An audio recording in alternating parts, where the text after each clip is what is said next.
मनमोहन सिंह बड़े विद्वान थे, बड़े अर्थशास्त्री थे, कभी कभी शेर भी पढ़ते थे। माना कि तेरी दीद के काबिल नहीं हूँ मैं, तू मेरा शौक तो देख, मेरा इंतजार देख। ये सारी बातें बहुत अच्छी हैं। आज जब वे नहीं रहे, सब अच्छी अच्छी बातें ही कर रहे हैं। हमारे मन में भी डॉक्टर साहब के लिए बहुत सम्मान है। हम उन्हें श्रद्धांजलि अर्पित करते हैं, लेकिन हमारे कुछ सवाल भी हैं। बहुत सम्मान के साथ वे सवाल हम आपके सामने पेश करना चाहते हैं। सवाल डॉक्टर सिंह जितना ही सीधा है। क्या वो एक अच्छे प्रधानमंत्री थे? वे कांग्रेस के नेतृत्व वाली यूपीए सरकार के प्रधानमंत्री रहे। उनका पहला कार्यकाल 2004 से लेकर 2009 तक रहा और दूसरा 2009 से 2014 तक रहा।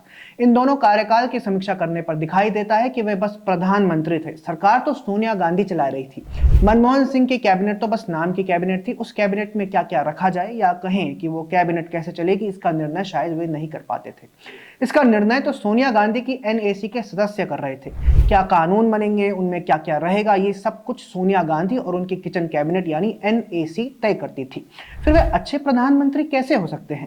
क्या इसका अर्थ ये नहीं है कि मनमोहन सिंह ने प्रधानमंत्री पद पर रहते हुए संविधान का पालन नहीं किया, संविधान के तहत उन्होंने सरकार नहीं चलाई, संवैधानिक नियम कानून का पालन करने की बजाय उन्होंने सोनिया गांधी के प्रति वफादारी निभाई? फिर वे अच्छे प्रधानमंत्री कैसे कहे जा सकते हैं? देश का लोकतंत्र, देश का संविधान प्रधानमंत्री को शक्ति देता है, अधिकार देता है, लेकिन मनमोहन सिंह ने वो शक्ति, वो अधिकार सोनिया गांधी के हाथों में सौंप दिए थे। फिर वे अच्छे प्रधानमंत्री कैसे हो सकते हैं? उनकी संवैधानिक कैबिनेट ने जो अध्यादेश पास किया, उस अध्यादेश को सोनिया गांधी के बेटे राहुल गांधी ने असंवैधानिक तरीके से सार्वजनिक मंच पर फाड़ डाला और वे कुछ नहीं कर सके। फिर वे अच्छे प्रधानमंत्री कैसे हुए? अध्यादेश का सही या गलत होना बहस का विषय हो सकता है, लेकिन एक संवैधानिक कैबिनेट के कलेक्टिव निर्णय को कोई एक्स्ट्रा कॉन्स्टिट्यूशनल अथॉरिटी फाड़ के रद्दी बना देगा, फिर कैबिनेट के मुखिया की संवैधानिक शक्ति पर सवाल तो उठेंगे।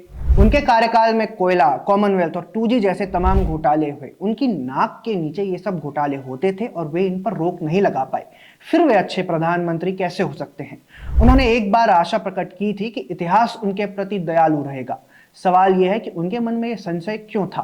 और हम इस बात पर विचार करें कि इतिहास कैसे दयालु रहे जब वे तमाम प्रोटोकॉल तोड़ते हुए सोनिया गांधी के सामने एक तरह से नतमस्तक रहते थे। एसपीजी ने मनमोहन सिंह को सोनिया की कुर्सी से उठा दिया और फिर उस कुर्सी पर सोनिया गांधी बैठ गईं। ऐसे तमाम वीडियो हैं सोशल मीडिया पर, आपको ऐसे ढेरों वीडियो मिल जाएंगे और ये ज्यादा पुरानी बातें नहीं हैं, लगभग एक दशक पहले की है। तो आपको याद भी होगा कि कैसे सोनिया गांधी के सामने मनमोहन सिंह हाथ जोड़कर खड़े रहते थे। सवाल बहुत सीधा है कि प्रधानमंत्री पद की अगर आपने गरिमा नहीं रखी, मर्यादा नहीं रखी, सम्मान नहीं रखा, फिर कैसे इतिहास आपके प्रति दयालु रहेगा? दोस्तों, केंद्र सरकार की पहली प्राथमिकता देश की सुरक्षा होनी चाहिए, लेकिन मनमोहन सिंह के कार्यकाल के दौरान बार बार देश में हमले होते थे। देश के अलग अलग स्थानों पर कितने ही आतंकी हमले हुए उन 10 साल में। 26/11 को कौन भूल सकता है? 160 से ज्यादा लोगों की इस हमले में मौत हुई थी। पाकिस्तान से आतंकी आए, लेकिन डॉक्टर सिंह की सरकार ने पलटकर कोई कार्रवाई नहीं की।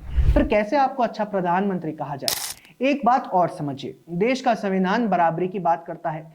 प्रधानमंत्री के तौर पर डॉक्टर सिंह की भी यही जिम्मेदारी बनती थी कि सभी समुदाय को एक जैसा देखें, लेकिन उनके कार्यकाल में मुस्लिम तुष्टीकरण की सभी पराकाष्ठाएं पार की गई। सच्चर कमेटी का गठन किया गया। कमेटी की रिपोर्ट के आधार पर मुस्लिमों को आरक्षण देने तक का माहौल बनाया गया। इसके साथ ही आरटीई एक्ट 2009 में यह प्रावधान किया गया कि अल्पसंख्यक संस्थानों को SC ST OBC के लिए 25% सीटें आरक्षित रखने की आवश्यकता नहीं है। मुस्लिम तुष्टीकरण के ऐसे तमाम उदाहरण हमें देखने को मिलते हैं।